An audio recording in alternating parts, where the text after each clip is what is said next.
What's up guys, welcome back to another video. This is going to be a quick one, but I just wanted to share with you the process of building. And I did make a couple of videos of this type, but this is a different example. So I just want to go through the struggle to the decision making and the process in which I believe it's kind of turnaround when it comes for building the track. So I started the track, I was dropping a certain files inside, as you are able to see. So there's a bunch of the ideas. When it comes to all of this, what I would like to mention is that all of these are just an ideas. So I dropped in the kick, I made a kick, I recorded already a video about that. So I made a completely new kick when I used the preset, and I really made a great sounding kick. So this one. So then I started making a multi-layer bass line, as I wanted to sound it a little bit more deep instead of rolling bass line. I just felt it that way. And as I mentioned before, when it comes for making one decision and before the track gets its character, its vibe, its main sounding uniqueness, I'm gonna drop in as many files as possible. So I imported the bassline in the rolling bassline as well. So I made a new one and I started the track in F, and F was the beginning and 142. So after listening to kind of some time to say, let me just solve this. So in F, I just didn't feel it. So.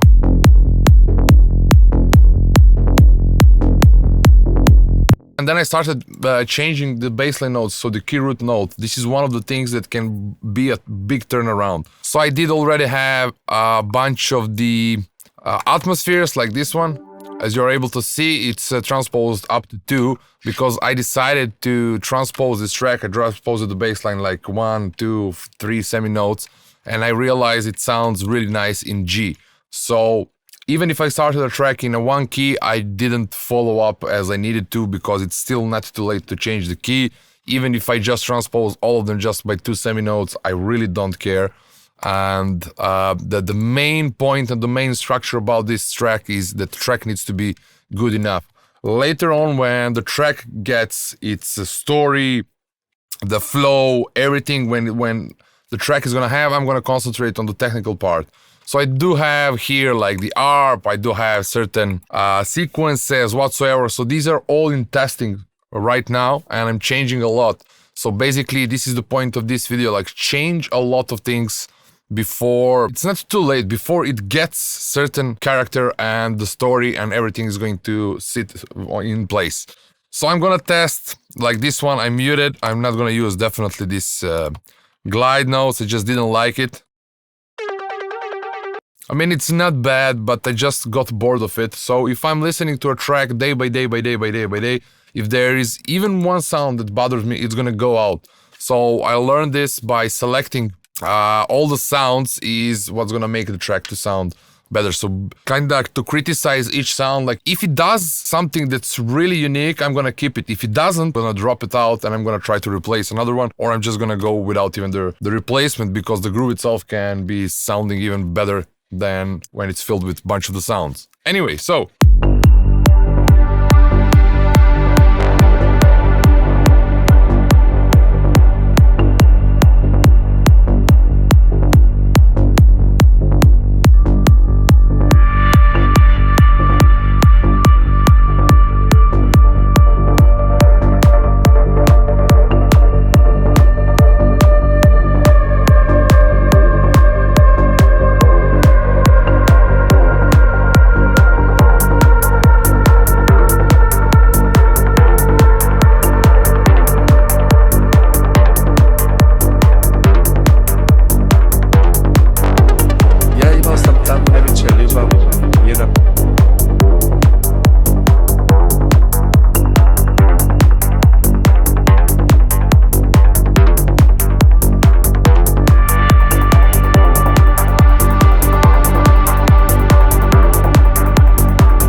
So this is the deep bassline version, or I don't know, I just call it a deep bassline. It's basically multi-layered bassline. There's like 4 different layers.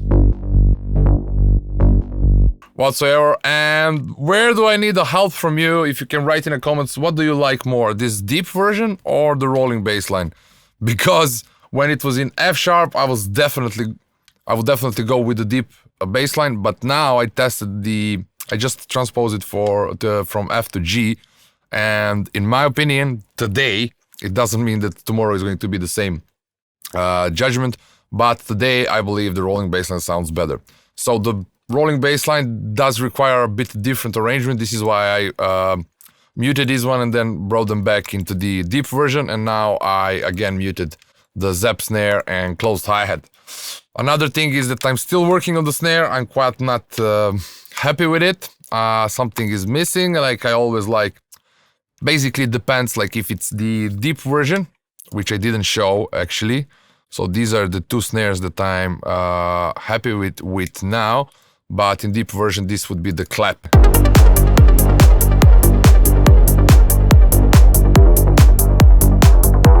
So if it's a deep bass line, I would definitely go with the clap. It sounds more connected to it. While if I choose the rolling bass line, it's going to definitely be the snare. So these two, currently I have 1, 2, 3, 4, 5, and this clap 6. So, but I'm deciding just to stay with these two. So let's hear the rolling bass line.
So as you're able to hear, in my opinion, these are completely two different tracks, completely different vibe, completely different groove.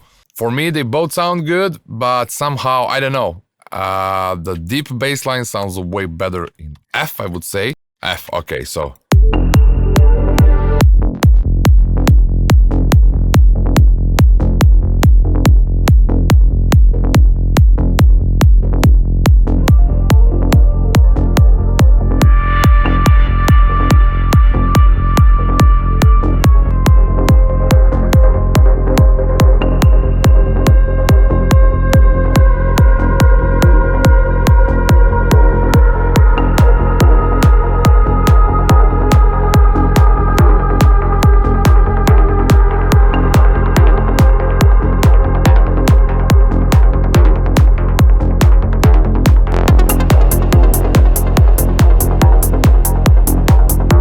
Yeah, so it's way better sounding in F than in G, but if I decide with the rolling bass line, I really don't like it in F for some reason, like. Somehow the track gets everything it needs in G. Let me try fast to. Okay, so this one is also, okay, so.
I don't know, it has a great flow in G with the rolling bass line, and in, I don't know, in F maybe.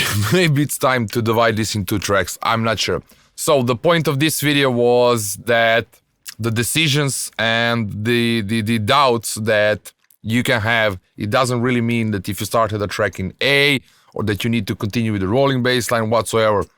So searching in every single track that you start, searching for the best possible sounding solution is something that always brings me the results. So I did have this state of mind also when I was younger, when I started. Like, if I started, I needed to keep it this way. But then when I started breaking this and started changing everything that I can in this before it gets this character, so the trying all possible solutions, different arrangements, different sounds, even if these are all the same sounds, somehow they, in different tonality, they provide completely different emotion and completely different structure as well, together with a different bass line.